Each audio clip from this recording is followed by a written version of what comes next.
It's not always difficult to find stocks that have performed well. However, it is sometimes difficult to find stocks that have performed well and then are at also reasonable values. Don't get me wrong, I love a good growth stock. However, we're going to be covering some stocks in this video today that have performed well over a 5-year period, over a 10-year period, but also have cheap PE valuations. The S&P 500 PE is about 30. I believe all these stocks we're looking at today's PE's under 17. We'll take a look at some forward PE with them too to make sure it isn't super misleading. But the first one we're looking at today is Deere. I assume most people know what John Deere is. However, John Deere makes a lot of tractors, very, very, very essential for the agricultural business. However, some negatives is it is a bit cyclical in the sense that not quite as cyclical as something like the semiconductor industry, which has obvious periods, but there's going to be periods where agriculture, specifically grains and corn and all that, just aren't as valuable. And then there's going to be times where it's crazy valuable and you have huge run-ups. Over a long period of time with John Deere, you should be on top. Over the last 5 years, up 150%. S&P 500 is only up 90%. So this is a stock that pays a dividend about the same as the S&P 500, has outperformed it, and is half as cheap. And if we zoom out as well, I don't always like to because sometimes Yahoo crashes and that's not fun for the video. It's also performed very well over the 10-year period as well. Quickly looking at the forward PE. Yeah, so it's a bit higher, but still you're well under S&P 500. Forward PE is about 20 there, or like 24 for forward PE. Next is JP Morgan. JP Morgan hasn't done quite as well. However, the dividend is much higher. So you've performed pretty much in line with S&P 500. If once you factor in the dividends, like 1% greater over the last 5 years, maybe a little bit under. However, your PE ratio is dramatically low here, about 13. Forward PE will probably be in a similar vein, similar range.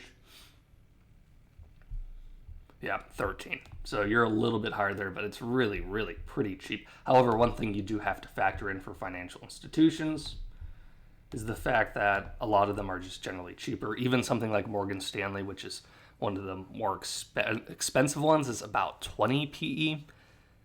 So usually they hover in that 10 to 20 range. So this really isn't crazy cheap like you would think 13 PE is. However, I think JP Morgan is a long-term hold, understanding that it's probably not going to perform as well as some of your higher-end tech stocks, but will provide you a meaningful dividend along with long-term growth over a long time horizon. I think JP Morgan is a really cheap stock.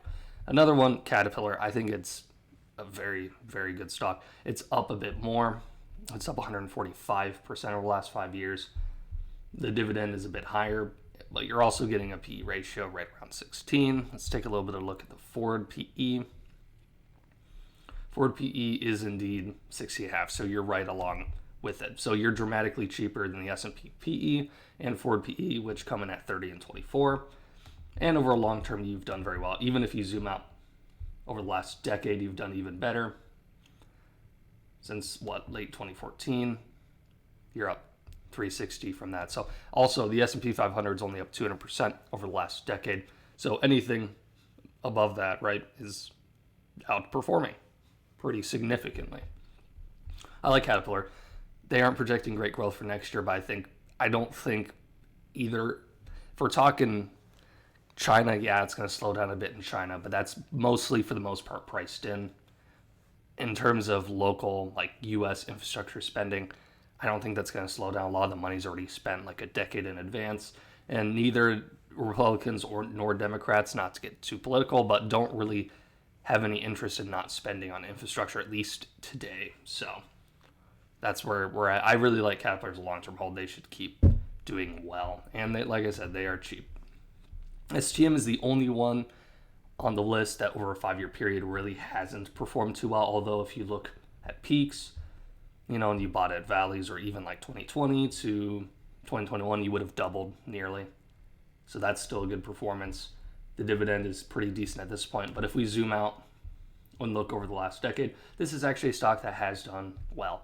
Over a decade period, it has outperformed the S&P 500.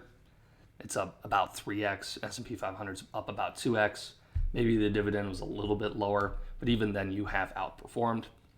Its PE ratio is also by far the lowest at 10. The forward PE is 11. So yeah, you're half the value.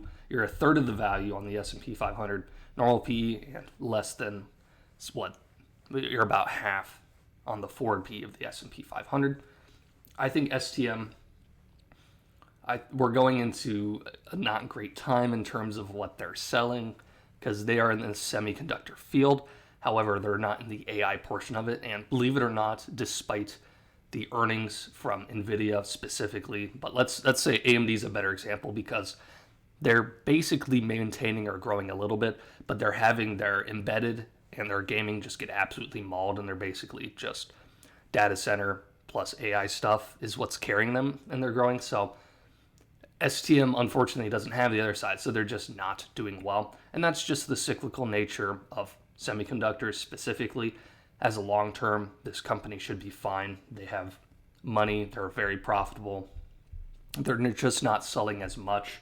And over a long time horizon, maybe you don't have to buy the second, because usually it lasts a year or two. However, if you wait too late and it goes back up, you basically are going to lose the timing. However, I expect this stock long term, 3 to 5 year outlook, I wouldn't worry about it too much.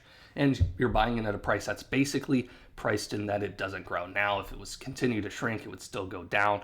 But still, if you were to start growing even at 7% annually, this would probably be a company that not only would grow 7% annually, but would be reflecting that it would probably jump to about 15 PE, which is nearly doubling, or at least that would be a 50% increase. So I think it's a decent choice for that. And also 1.47% dividend isn't horrible. I've covered most of these stocks in greater detail, although maybe not recently, on my channel. If you're interested in any of them more specifically, I appreciate you all for watching. Hopefully you enjoyed, and I'll catch you next time.